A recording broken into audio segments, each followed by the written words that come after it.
Welcome to She's Evolving. I'm Elena, a physician specializing in endocrinology, hormones, and the fascinating journey of female longevity. I spent decades looking at blood work and charts, but more importantly, I've spent decades listening to the stories of women who feel like their bodies have become strangers to them. Today, we are diving into a topic that is perhaps more vital than any supplement or prescription I could ever write. We're talking about how to silence that relentless inner critic and finally learn how to truly embrace the woman you see in the mirror. And I'm Julia, a clinical psychologist. My days are spent navigating the intricate landscapes of the human mind, specifically focusing on the self-esteem and emotional health of women in the prime of their lives, the 40s, 50s, and beyond.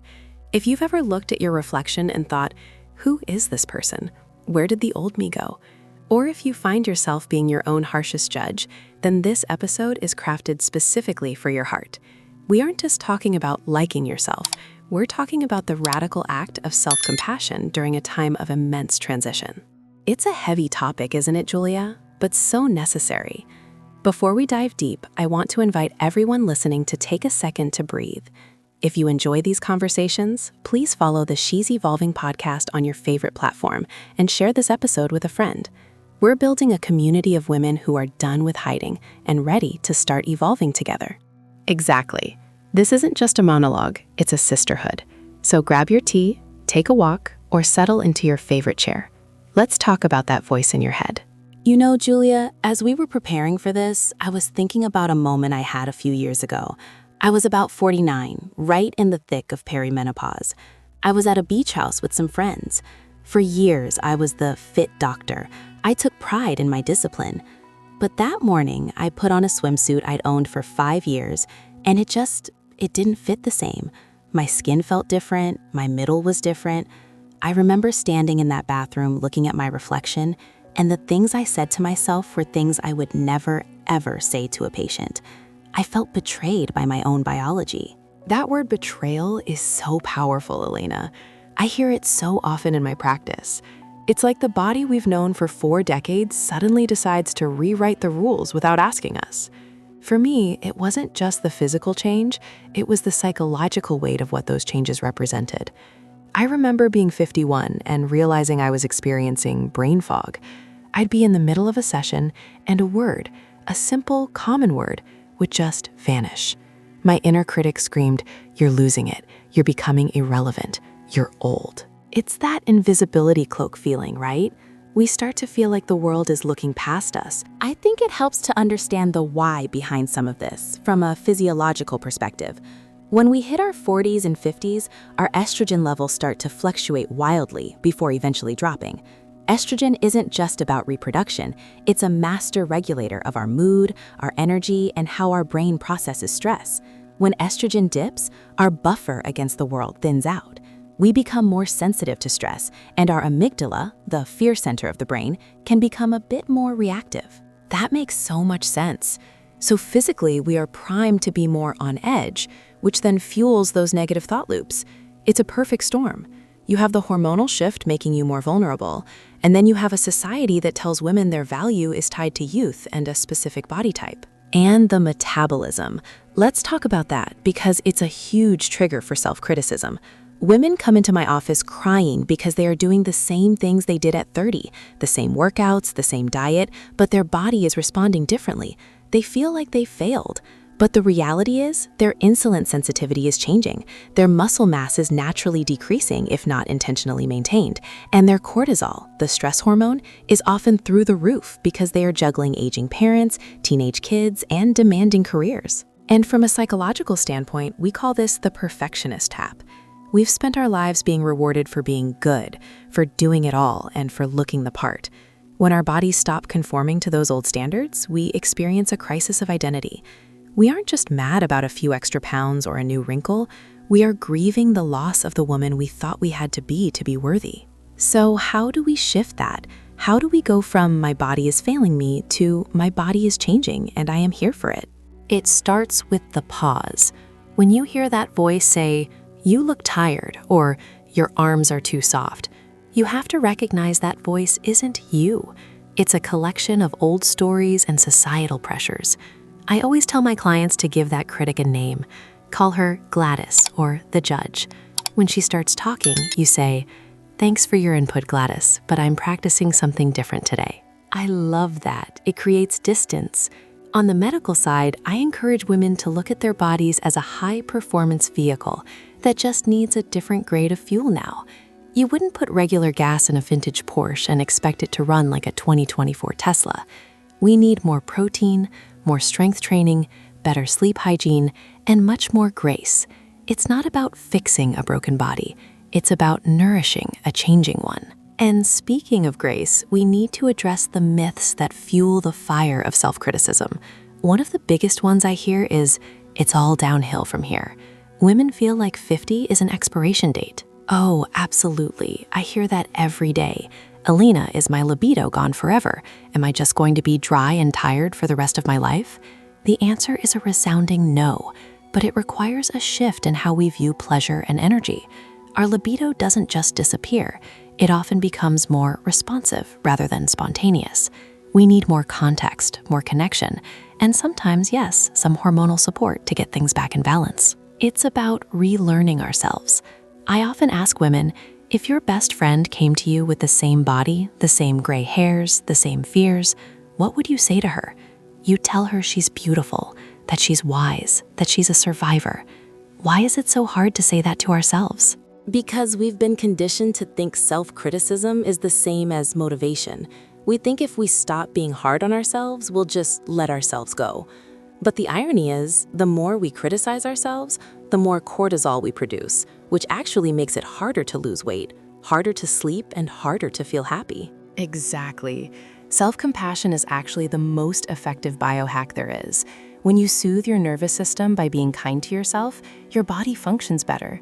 You make better choices because you're acting out of love, not out of punishment. Let's dive into some of the questions we've been getting from our listeners, because they really highlight these common struggles. Julia, one woman wrote in saying, "I feel like I've lost my spark. I look in the mirror and I see a woman who looks exhausted, and I can't stop focusing on my neck and my eyes.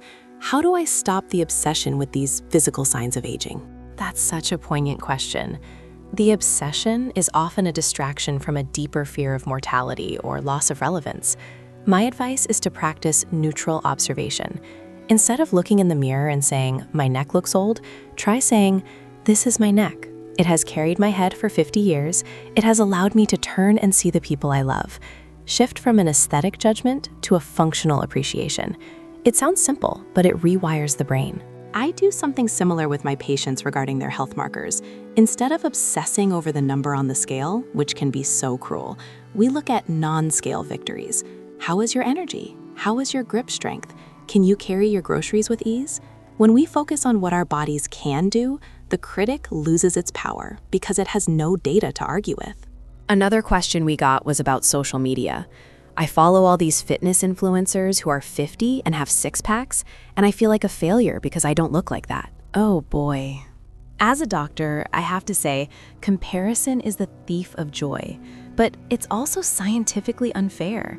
Those influencers often have a team of trainers, chefs, and, let's be honest, sometimes very good dermatologists and surgeons. There is also a genetic component to how we age. Your 50 is not her 50. Your goal should be the best version of me right now, not a replica of someone else's highlight reel. And remember, social media is a curated performance. You aren't seeing their bad days, their bloating, or their own moments of self-doubt. If an account makes you feel less than, hit unfollow. Your mental space is sacred. Fill it with voices that make you feel seen, not judged. Julia, I'm thinking about the woman listening right now who is maybe in her car or doing dishes, and she's feeling that lump in her throat because she's been so mean to herself lately. What is one practical thing she can do today to start silencing that critic? I want her to try the hand-on-heart technique. It sounds simple, but it's rooted in neuroscience. When you feel that wave of self-criticism, literally place your hand over your heart. This touch releases oxytocin, the cuddle hormone, which counters cortisol. Then say to yourself, out loud if you can, "This is a moment of suffering. Everyone feels this way sometimes. May I be kind to myself in this moment." It acknowledges the pain without letting the critic take the wheel. I love that. And from my side, I'd add, go for a 10-minute walk in the sun. Don't do it to burn calories. Do it to feel the air on your skin and the strength in your legs. Remind yourself that you are a living, breathing miracle, regardless of the size of your jeans. We've covered a lot today, Elena. From the hormonal shifts that make us feel off to the psychological traps that keep us stuck in shame. But the overarching theme is that this stage of life is an invitation. It really is. It's an invitation to shed the shoulds. I should look like this. I should be doing that. When we silence the critic, we make room for the real us to emerge. The woman who is wiser, bolder, and more authentic than she ever was in her 20s. And that woman is worth knowing. She's worth celebrating.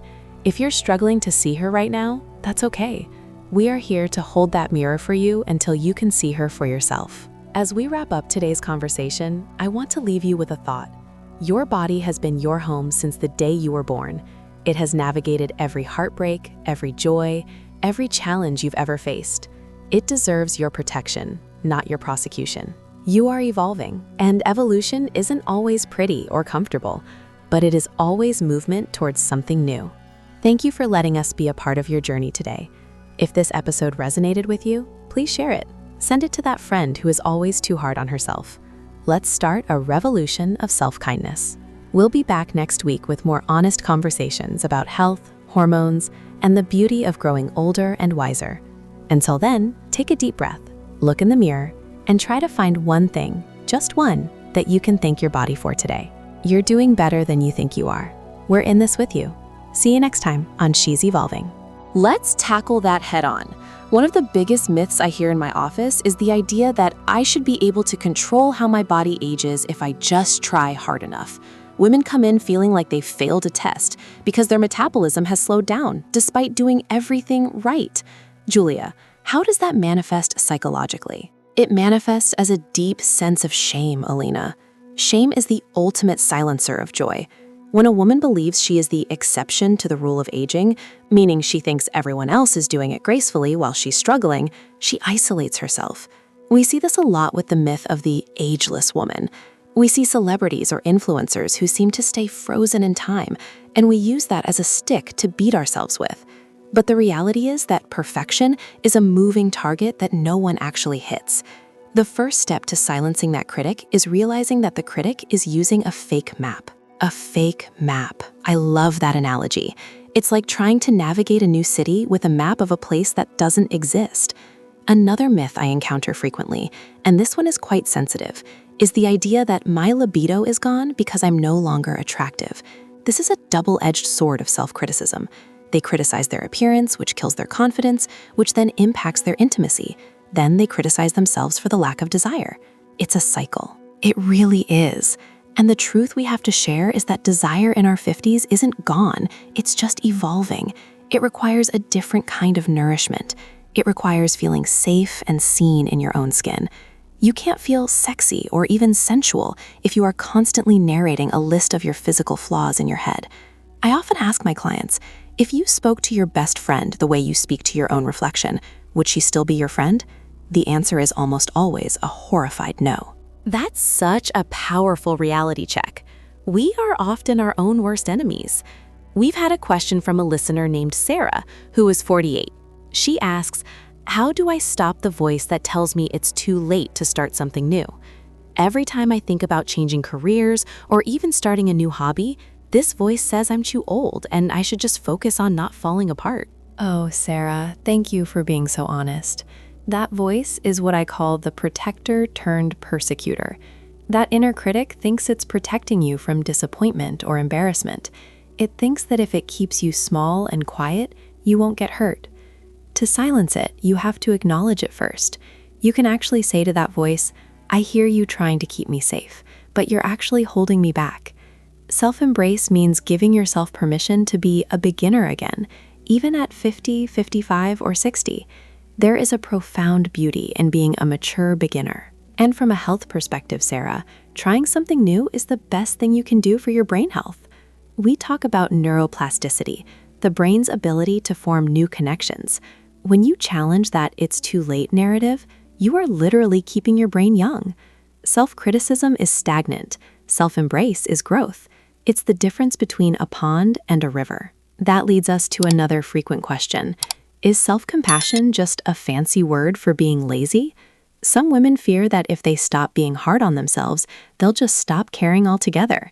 They think their self-criticism is the only thing keeping them productive or healthy. I see this with diet and exercise all the time. If I don't hate my body, I won't go to the gym. But the data shows the opposite. People who practice self-compassion are actually more likely to stick to healthy habits because they aren't doing it as a punishment. They are doing it as an act of care. It's the difference between I have to run because I'm disgusted with myself and I'm going for a walk because I want my heart to be strong so I can enjoy my life. The second one is sustainable. The first one leads to burnout. Exactly. Self-criticism is a fuel that burns out very quickly and leaves a lot of toxic ash behind. Self-embrace is a renewable energy source. As we move toward the end of our conversation today, Elena, I want us to reflect on what evolving really looks like in this context. It's not about reaching a destination where you never have a negative thought again. It's about building the muscle to catch those thoughts and say, not today. I'm choosing a different story. I love that. It's a daily practice. It's like any other health regimen. You don't just eat one salad and become healthy forever. You choose the salad today and tomorrow and the day after. Silencing the critic is the same. It's choosing in this moment to be kind to the woman in the mirror. She's been through a lot. She's raised families, built careers, navigated losses, and survived global shifts. She deserves a seat at the table, and she deserves to be spoken to with respect. She really does. And to all of you listening, if you're struggling to find that voice of kindness today, let ours be the placeholder for you. Let Elena's medical wisdom remind you that your body is a miracle of adaptation, not a broken machine. And let my psychological perspective remind you that your soul is not defined by a number or a dress size, but by the depth of your experiences and the love you have to give, starting with the love you give yourself. This has been such a nourishing talk, Julia. I feel like I needed to hear some of this myself today. It's a journey we're all on together. Before we wrap up, I want to remind everyone that if you found value in today's episode, please subscribe to She's Evolving. We are building a community of women who refuse to be silenced by age or by their own inner critics. Yes, and please share this episode with a friend. Maybe it's a sister, a colleague, or a neighbor who you know has been a bit too hard on herself lately. Sometimes hearing someone else give us permission to be kind to ourselves is exactly the spark we need to start our own evolution. Your body is changing, your life is shifting, but this isn't the end of your story. It's the beginning of a much more authentic chapter. You are learning to lead with wisdom instead of just energy, and with compassion instead of just ambition. That is a powerful place to be. You are not alone in this journey. We are here with you every week, exploring what it means to grow older with grace, strength, and a whole lot of self-love. Thank you for letting us be part of your day. Until next time, keep evolving. Take a deep breath, look in the mirror, and try to see what we see. A woman who is becoming more herself every single day. See you in the next episode. Be gentle with yourselves. Goodbye for now.